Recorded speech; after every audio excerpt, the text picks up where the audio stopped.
Hi, Singapore! We're the cast of Miss Saigon, and we're here to talk about all things Miss Saigon. I'm Nigel Huckle, and I play Chris. I'm Abby, and I play Kim. I'm Shomali Moore, and I play the role of the engineer. I'm Lewis Francis, and I play John. I'm Sarah Morrison, and I play Ellen.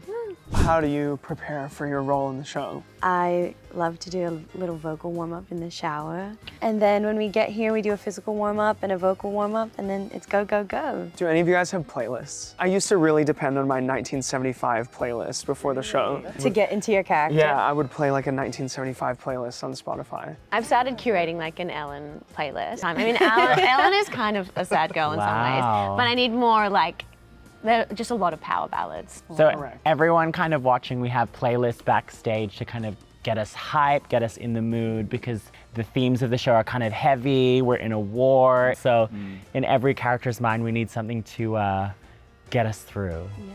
And what's your playlist? Ooh, well, the main one is kind of EDM music or Paint the Town Red by Doja Cat. Doja's very engineer. Yeah. Yeah. I don't know, I guess I'm a bit old school. Gospel music. Take us to church. I know I should, shouldn't I? That's so silly. Weird, I have like little rituals that I do before the show. Yeah. Like before I walk to the stage, I try and like walk in my character and take up more space, and that's like half the work done. I know with you, like when we're standing ready to go for I Still Believe, because I haven't seen you for an hour, and then, you know, we have to then be married like 2 years in a relationship in bed. Like I like to like have a little cuddle or like just hold your hand or something just to connect. What should the audience know about your character? I think for me, Chris represents that just disillusionment and that disconnection between the actual purpose of being in the Vietnam War. And that's sort of how I feel going into the show until Chris meets Kim and he's given that sense of purpose and dedication. Miss Saigon has like such amazing songs, and everybody knows these classic songs, especially Kim's songs. There's a pressure there to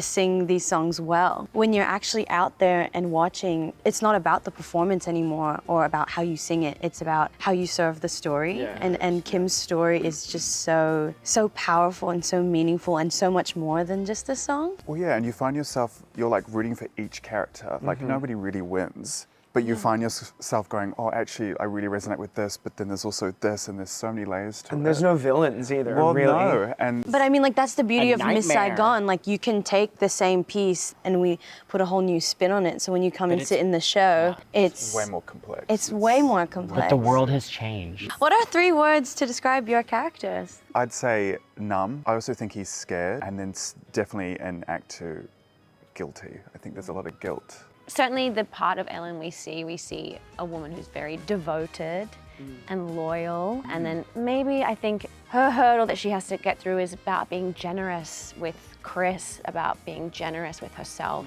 and opening up her life to Kim as well. I think I would describe Kim as a lioness, Yes. a flower, and resilient. Yeah, I was like, you have to say resilient, because like that is just quintessential Kim, I think. Mine would be sex, drugs, and rock and roll. I think for Chris, it's definitely like confused, but then I think Chris is quite sensitive. Thanks for watching part 1 of All Things Miss Saigon. If you want to see more of us, stay tuned for part 2. And if you've yet to get your tickets, head to Marina Bay Sands, Klook, or Sistik to book.